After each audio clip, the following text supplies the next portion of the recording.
All right, let's move on and turn now to Washington, D.C. and the job that Betsy DeVos did in front of the Senate for her confirmation hearing as Education Secretary.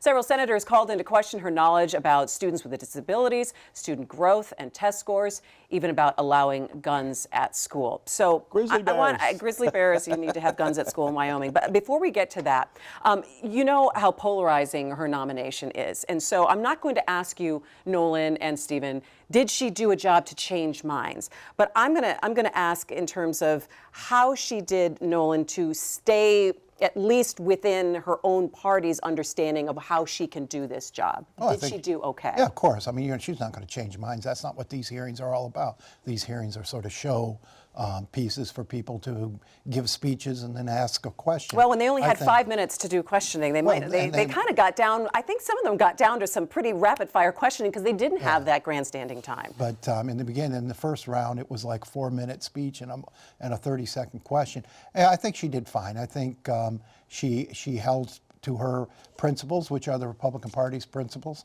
I mean, the governor mentioned, and we talked about this early childhood education, the literacy program. That wouldn't have happened in Michigan without Betsy DeVos's advocacy. She was the driver of that, and I think that's the sort of reforms you can expect for her and the sort of advocacy you can expect from her. Remember that we just recently put in place this Every Child Succeeds Act, Every Student Succeeds Act, which will bring much of what Washington's been doing back to Michigan. And our challenge and what her challenge is to help states get ready to take that responsibility. I think what was troubling, though, for some people, and Stephen, I want you to comment on this, was if it was her lack of understanding about some of the federal regulations with Profound lack.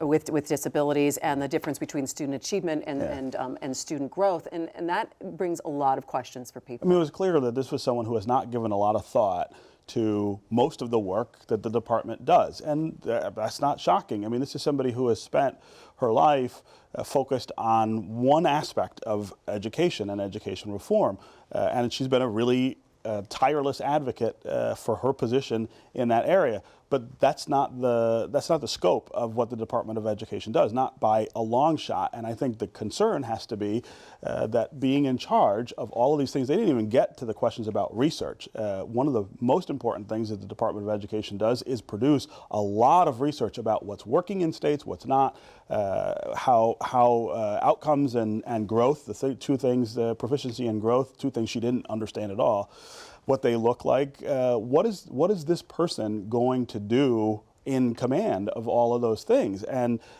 you know, she certainly didn't make anybody feel better about that during the hearings.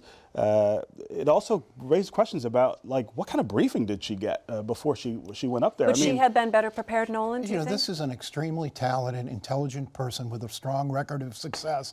Her skills and her skills and her intellect and everything she's touched, I think, are worth a whole lot more. I'd rather see somebody who, with that level of success and intelligence than a policy wonk. She's going to be surrounded by policy wonks. Betsy DeVos is fully capable of running. Has she ever run anything this large? And of listening to the people. They run $1 billion business.